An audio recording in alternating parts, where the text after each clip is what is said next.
रश्मि की उम्र यही कोई 20-22 साल की होगी। 2 साल पहले बस दुर्घटना में उसके माता पिता का देहांत हो चुका था। उसका इस दुनिया में अपना कहने वाला कोई भी नहीं था। रश्मि को पढ़ने का बहुत शौक था। उसके पिता उसे कलेक्टर बनाना चाहते थे, लेकिन अपने पिता की मौत से जैसे कि रश्मि के सारे सपने बिखरने लगे। माता पिता के जाने के बाद बची जमा पूंजी से रश्मि ने अपनी कॉलेज पूरी की। उसके मन में अभी भी कलेक्टर बनने का सपना फल फूल रहा था, मगर पैसे की समस्या मुंह बाए खड़ी थी। पर रश्मि ने भी हार नहीं मानी। अपनी कलेक्टर की पढ़ाई जारी रखने के लिए उसने एक घर में खाना बनाने और बर्तन मांजने की नौकरी कर ली। जब उसके दोस्तों ने कहा, अरे रश्मि, तू पढ़ी लिखी ग्रेजुएट होकर अब बर्तन मांजने और खाना बनाने का काम करेगी? कोई भी काम छोटा या बड़ा नहीं होता, और फिर ये काम मैं अपना जीवन गुजारने के लिए नहीं, बल्कि अपने सपने को पूरा करने के लिए कर रही हूं। फिर रश्मि ने काम शुरू कर दिया। दिन भर वो जी तोड़ मेहनत करती और शाम को घर आकर पढ़ाई करती। जहां वो काम करने जाती थी वहां से उसका घर करीब 5 मील पर था। तेज चलने पर भी 9 बजे रात से पहले घर नहीं पहुंच पाती थी। रात को लालटेन के सामने थकी हारी पढ़ने बैठती और ना जाने कब सो जाती, उसे पता ही नहीं चलता। उस पर इतना जी तोड़ काम करने के बाद भी उसकी कमाई इतनी नहीं हो पाती थी कि वो तैयारी के लिए सारी किताबें खरीद पाती। कोचिंग करना तो दूर की बात थी। फिर भी रश्मि हिम्मत नहीं हार रही थी। जिस घर में रश्मि काम करती थी, उस घर का बेटा अमित भी यूपीएससी की तैयारी कर रहा था। एक दिन रश्मि अपनी मालकिन से कहती है, माँ जी, क्या अमित भैया भी यूपीएससी की तैयारी कर रहे हैं? हाँ, पर तुझे उससे क्या? तू अपना काम कर। बड़ी आई इंक्वायरी करने वाली कि कौन क्या पढ़ रहा है। मालकिन की बातें सुन रश्मि ने जल्दी जल्दी अपना काम निपटाया और घर जाने को तैयार हुई। तब मालकिन ने कहा, कल जरा जल्दी आना, कुछ मेहमान आने वाले हैं घर पर, उनका खाना बनाना है। तेरे जो एक्स्ट्रा पैसे लगेंगे मैं दे दूंगी। माँ जी, मुझे पैसे नहीं चाहिए। अगर अमित भैया की पुरानी यूपीएससी की किताबें मुझे मिल जाए तो बड़ी मेहरबानी होगी। तभी अमित वहां आ जाता है। रश्मि की आखिरी बात उसके कानों में पड़ जाती है। वो उसका मजाक उड़ाते हुए कहता है, अच्छा, तो तू कलेक्टर बनेगी हैं? अरे औकात में रह अपनी।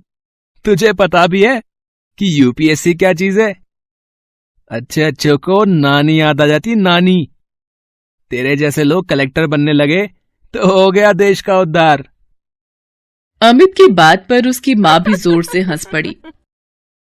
रश्मि दुखी मन से वहां से निकल पड़ी। इस बात ने उसे थोड़ा दुखी तो किया, मगर उसके हौसले को तोड़ नहीं पाई। चाहे कितना भी मजाक उड़ा ले मेरा, मैं तो अपने सपने को पूरा करके ही दम लूंगी। आज से मैं 10-10 घंटे पढ़ूंगी। अब चैन से उसी दिन सोऊंगी जब मेरा सपना पूरा हो जाए, और अगर मैं इस सपने को पूरा करने के लिए मर भी गई तो वही सही।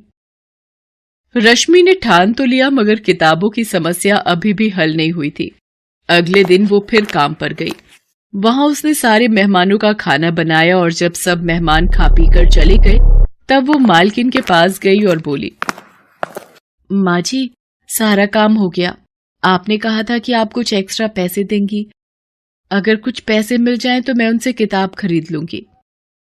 मालकिन का सारा काम तो हो गया था, इसलिए उसके मन में कुटिलता पनप गई। उसने कहा, अरे तुझे किताबें ही चाहिए ना, तू अमित की किताबें लेती जा और उन्हें पढ़कर वापस कर देना। रश्मि को यही तो चाहिए था। उसने तुरंत हामी भर दी। फिर उसकी मालकिन ने अपने बेटे अमित को बुलाया और कहा, बेटे, इसे अपनी कुछ किताबें दे दे, ये 2-3 दिनों में उसे पढ़कर वापस कर देगी। मां के कहने पर अमित ने अपनी कुछ किताबें लाकर रश्मि को दे दी। इसके बाद तो जैसे ये सिलसिला ही चल पड़ा। मालकिन रश्मि से मनचाहे काम करवाती और बदले में उसे कुछ किताबें पढ़ने को मिल जाया करती थीं। मालकिन को इसमें अपना फायदा नजर आता था। उधर किताबें मिलने से रश्मि में एक नया जोश भर गया। अब वो दुगने उत्साह से अपनी तैयारी करने लगी। अमित की वो किताबें जो अलमारी में रखी धूल खा रही थी, उनके भी भाग्य जाग गए। एक दिन मालकिन ने काम करती हुई रश्मि से पूछा, क्यों रश्मि, तेरी पढ़ाई कैसी चल रही है? अब तो तुझे किताबें भी मिल रही हैं। रश्मि कुछ बोलती इससे पहले ही वहां अमित आ गया और बोला, अरे इसकी पढ़ाई कैसी चल रही होगी? सारा दिन तो ये यहां रहती है, पढ़ाई क्या खाक करेगी? क्यों रश्मि, तुझे पता भी है कि इस परीक्षा में कितने पेपर होते हैं? हाँ भैया, मुझे पता है कि इसमें कितने पेपर होते हैं। मेरी तैयारी दोनों पेपरों के लिए पूरी है। अच्छा, तुम मेरे एक सवाल का जवाब दो कि खजुराहो के मंदिर का निर्माण किसके शासनकाल में हुआ था? अमित की हवा निकल गई, उसे इस सवाल का जवाब नहीं पता था। क्या हुआ भैया, ये तो बहुत मामूली सा सवाल है, आपको इसका जवाब नहीं पता क्या? अमित कुछ नहीं बोला और चुपचाप वहां से चला गया। आज रश्मि ने अपनी सारी बेइज्जतियों का जवाब एक झटके में दे दिया था। रश्मि पूरी लगन से अपनी तैयारी करती रही। उसने पूरी परीक्षा का सिलेबस परीक्षा से 2 महीने पहले ही खत्म कर दिया। निश्चित समय पर परीक्षाएं हुई और रश्मि ने आसानी से प्री एग्जाम निकाल लिया। उधर अमित अपनी तमाम कोशिशों के बावजूद भी इसमें सफल नहीं हो पाया। रश्मि ने प्री की अपनी सफलता की बात किसी को नहीं बताई। जब तक मैं इंटरव्यू नहीं पहुंच जाती तब तक किसी को ये सब बताना ठीक नहीं है।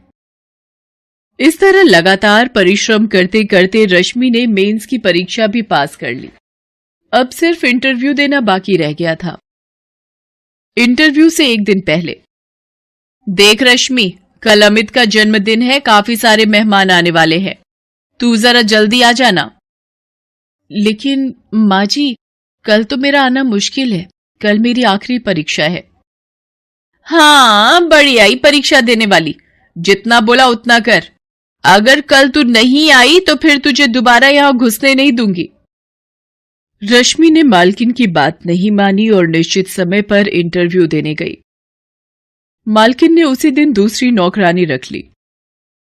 आने दो नवाबजादी को पगार मांगने, ऐसी खरी खोटी सुनाऊंगी कि जिंदगी भर याद रखेगी। मगर रश्मि उस दिन के बाद फिर कभी उस घर में नहीं गई। ईश्वर ने उसके भाग्य में कुछ और ही लिख रखा था। इधर मालकिन उसे खरी खोटी सुनाने का इंतजार करती रही, उधर यूपीएससी की परीक्षा का परिणाम आ गया। रश्मि ने 67वें रैंक के साथ न सिर्फ ये परीक्षा पास की थी, बल्कि टॉप 100 में भी आई थी। शहर के सारे अखबार उसकी कामयाबी के किस्सों से भरे थे। अमित और उसकी मां ने जब अखबार के पहले पन्ने पर रश्मि का नाम और उसकी प्रशंसा देखी तो उनके मुंह खुले के खुले रह गए। कल तक उनके घर में काम करने वाली ने आज अपने मेहनत के दम पर वो मुकाम हासिल किया था कि अमित और उसकी मां जैसे लोग उसके आसपास भी नहीं फटक सकते थे। उधर रश्मि आज बहुत खुश थी। आज उसकी सफलता ने न सिर्फ उसका और उसके पिता का सपना पूरा किया था, बल्कि अमित और उसकी मां जैसे लोगों के मुंह पर ताले भी लगा दिए थे, जो किसी की हैसियत देखकर उनके दिमाग का अंदाजा लगाते हैं।